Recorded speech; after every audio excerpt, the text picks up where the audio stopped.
वज़ीर आला पंजाब मरियम नवाज़ की हिदायत पर कम आमदनी वाले अफराद के लिए पंजाब में एक नया और अहम हाउसिंग मंसूबा शुरू कर दिया गया है, जिसके तहत 37,000 से ज़्यादा घरों की तामीर मुकम्मल हो चुकी है।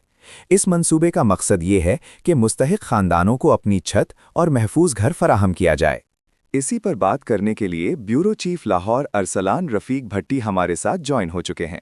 भट्टी साहब बताइएगा कि इसकी डिटेल्स क्या हैं, क्या क्राइटेरिया है, कौन इसमें रजिस्ट्रेशन करवा सकता है, रजिस्ट्रेशन का अमल क्या है।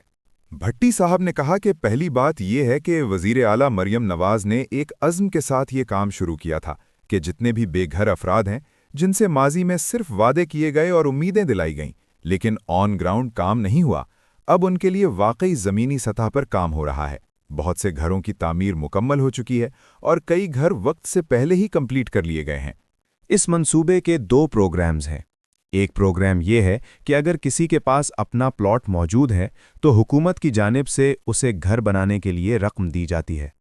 दूसरा प्रोग्राम उन लोगों के लिए है जिनके पास ना प्लॉट है और ना ही अपनी ज़मीन। उनके लिए ज़रूरी शर्त यह है कि उनकी माहाना आमदनी तकरीबन 50,000 रुपये या उससे कम हो।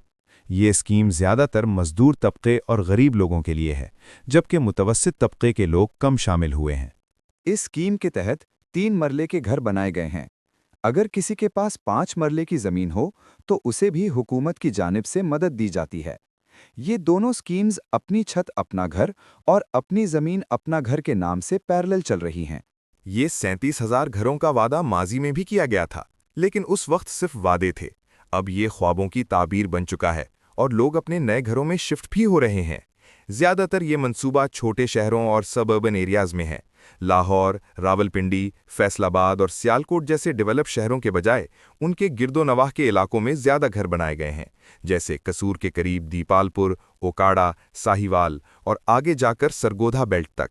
रजिस्ट्रेशन के हवाले से उन्होंने बताया कि एप्लीकेंट को अपनी आमदनी का सबूत देना होता है, जैसे काम की जगह से certificate. Registration bank of Punjab की वेबसाइट या वज़ीर आला पंजाब की ऑफिशियल वेबसाइट के जरिए होती है। अगर एप्लीकेंट्स की तादाद ज़्यादा हो जाए तो फिर कंप्यूटराइज्ड और शफाफ तरीके से कुरानंदाजी होती है। कुरानंदाजी के अमल में माजी करीब में नवाज शरीफ ने खुद शिरकत की थी और कामयाब होने वालों को मुबारकबाद दी थी। सबसे पहला घर एक रिक्शा ड्राइवर के नाम निकला था, जबकि दूसरा घर एक खातून के नाम आया जो लोगों के घरों में काम करती थी। आखिर में भट्टी साहब ने बताया कि जिन लोगों ने पहले अप्लाई किया था और रह गए थे, वो दोबारा री-रजिस्ट्रेशन करवा सकते हैं और फिर से अप्लाई कर सकते हैं। वज़ीर आला पंजाब की वाज़ेह हिदायत है कि पंजाब में जितने भी बेघर अफराद हैं, उन्हें अपना घर फराहम किया जाए। वीडियो को ज़्यादा से ज़्यादा शेयर करें ताकि आपकी वजह से दूसरों का भला हो सके।